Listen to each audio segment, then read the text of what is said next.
everybody. So I am excited to share with you the movies that I saw in the theater in March. This is a new series that I've been doing now for 2 months. This is my third edition. I'll have the movies I saw in the theater, and then I'll have movies I saw at home. And I think I actually did pretty good for March, considering I traveled and was sick for about 2.5 weeks.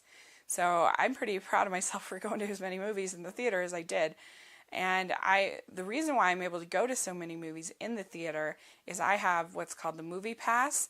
And the Movie Pass is a program in the United States that you can, for $30 a month, you can go to a movie every single day. And you can't go to 3D, but you can go to special events. You can go to anything pretty much at the movie theater. So you just have to wait 24 hours between movies. So that's the only rule. And I think it's great. I was able to see 6 movies in the theater this month for $30. So that's pretty good. I highly recommend it. I'll put a link down below in the comments. I'll put a link down in the description section if you're interested in checking out the Movie Pass. It's definitely, if you go see more than 3 movies a month, I think it's definitely worth it. The movies that I saw in the theater in March are, the first one was called The Duff.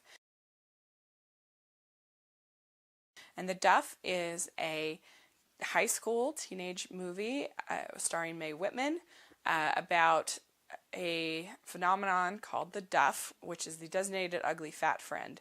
And the idea behind the movie is that she finds out that she has these 2 friends, and she finds out that she's their Duff. And she's really offended by that, and so she doesn't want to be the Duff anymore. And so she has this friend who lives next door, who's the hunky guy, who she gets lessons from on how to not be the Duff. And I thought it was okay. I think that if I was that demographic, if I was that age, I probably would love it. But I just felt like it was very derivative of a lot of better high school movies. Had moments that were so out of Clueless and Mean Girls and Juno especially. I felt like it was really trying to be Juno, but it just didn't have that it didn't have the weight of Juno, where Juno, you're dealing with, pregnancy and bringing a whole new life into the world, and marriage and divorce and a lot of really weighty topics. This was kind of about, am I going to go to prom? Kind of classic high school comedy issues. But I felt like it was trying to be that kind of snarky as Juno, but it just wasn't as well written as something Dabo Cody could have written. And I felt like it was really predictable. I knew exactly what was going to happen. But I thought the cast was really likable. I really liked Mae Whitman. She's great. And it has some funny parts. It's, like I said, it's not terrible. I enjoyed watching it. And so if you're in that demographic, and I felt like it tried to say things, but I know a lot of the things didn't come off as particularly telling to me. Like, there's this whole thing about social media in there, and she repeatedly gets these horrible videos put on YouTube. And they act like you can just, upload these, polished, edited, with graphics, everything video, from your phone, and that it's, this easy thing to do, and you get, and it's also really easy, evidently, to take down other people's videos. And I just felt like, boy, if they're trying to say something, they need to say it a little bit better. It seemed like these are people who don't really know anything about what they're talking about, because it just felt no, that's not how it works. And I was really surprised too, the way that these horrible things would happen to her, and stuff that I would need therapy if that kind of video was put out about me. And yet it was very just own it, just deal with it, no big deal. And that was really surprising to me. And I don't know if that's just a generational difference, where nowadays everybody kind of has an embarrassing video and embarrassing photos, so it's no big deal. But it was surprising to me how it was just kind of own it, deal with it. Okay, that's weird. The next movie I saw is a documentary. It's called The Dropbox. Dropbox is a Christian documentary. It is about a man in Korea named Pastor Lee John Rock. He's just referred to as Pastor Lee. He, as part of being a pastor, this was years ago, there would be babies left in front of the gates to his church.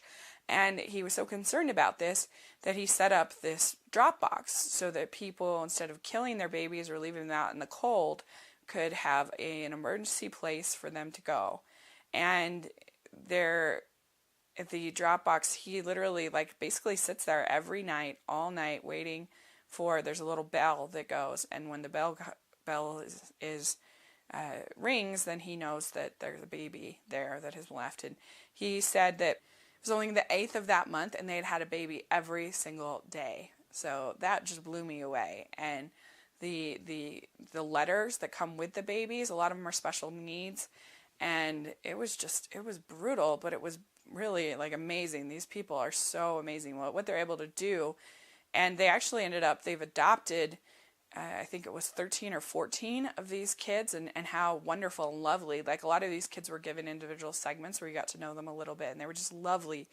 And this Pastor Lee and his wife are amazing. And the whole inspiration behind doing all of this is they have a severely special needs, severely disabled son who can't even stand, he can't do anything. But the love that they all felt for him was just so beautiful. It was really great, and how he's been the inspiration for them, for saving all of these other lives. And I was really inspired by it. I thought it was great, and it was only in the theater for 3 days, so if you didn't get a chance to see it, look for it on Blu-ray or DVD. I bet you it'll be one that'll be on Netflix. I wouldn't be surprised. To me, it was really inspiring. There was a section at the end that the focus on the family brought in the director, Brian Ivey, who was really interesting. He actually converted to Christianity during the making of the film, which I think gives it a whole another sort of rawness and a certain, I don't know, it just made it, you could tell that there was that kind of personal nature to this film, and how much he loved the Pastor Lee, and what a good man Pastor Lee was. And I don't know, there's just so many depressing stories. It was really great to see a movie about such a good man who's trying to do such a good thing for so many lives. So the next movie I saw in the theaters, I'm just going to talk about briefly because I did a whole review on this channel for it, was Cinderella. Cinderella is the latest live-action telling from Walt Disney of their animated classics. This is stars Cate Blanchett and Lily James, and I thought it was great. I really loved it. I thought it looks great, great costumes. I liked that they stuck really straight to the story, and it had a really nice message of being kind and courageous. So I thought it was great. This movie that I saw was the second best Exotic Marigold Hotel. And this movie is really cliched. It has tons of tropes, but I really liked the original. I thought it was charming, and I really kind of liked this. It's not a masterpiece. It's not, but I was really charmed by it. I thought that I really liked all of the characters, and it's sort of if you can put in people that I really like in a movie, then I'm willing to forgive a lot of things. But if I'm not engaged in the story, I'm not enjoying it, then I'm less forgiving of those plot holes and those contrivances. But I don't know, I just thought this was so charming, and I really liked all of the people, and I thought there were nice little moments between Bill Nighy and Judi Dench, and I thought that was interesting, to have a relationship between two older people where they still are having a hard time committing. You don't see that often. I thought that was cool. And I thought that Maggie Smith was great, every scene. I liked that she is a single woman who has found this sort of urban tribe where she can really contribute. And as somebody who's also single and doesn't have any kids, that's something I hope to be able to find. And I really thought that was great. And I thought it looks really nice. It's got such a great cast. And Richard Gere, he's so attractive, and he looks gorgeous.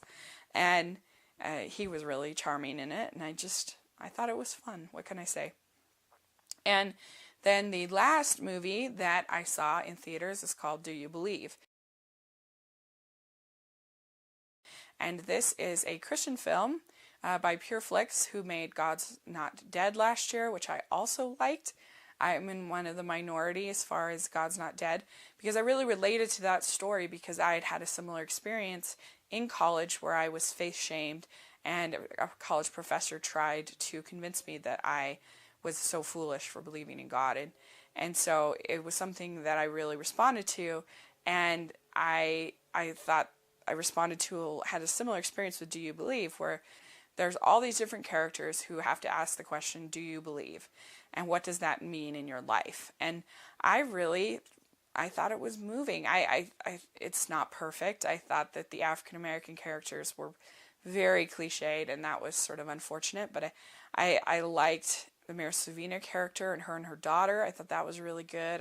I thought Brian Bosworth was good in sort of talking about the idea of miracles. And I really liked the officer who is taken to court because he talks to a dying man about Jesus. And I thought that was really moving. It sort of asked the question of, if you were put on trial for being a Christian, is there enough evidence to convict you? That was really good. And it's a movie made for a specific target audience, and I think they did a very good job with it, and I was moved by it. So there you go. But so that is the movies I saw in the theater. If you saw any of these movies, let me know. I'd love to hear your thoughts on them. And I will include a link to my blog, which has long reviews of all of these films with more detailed thoughts on all of them. So definitely go check it out. And I hope you're having a great day. And please subscribe to my channel. And I'll talk to you later. Bye.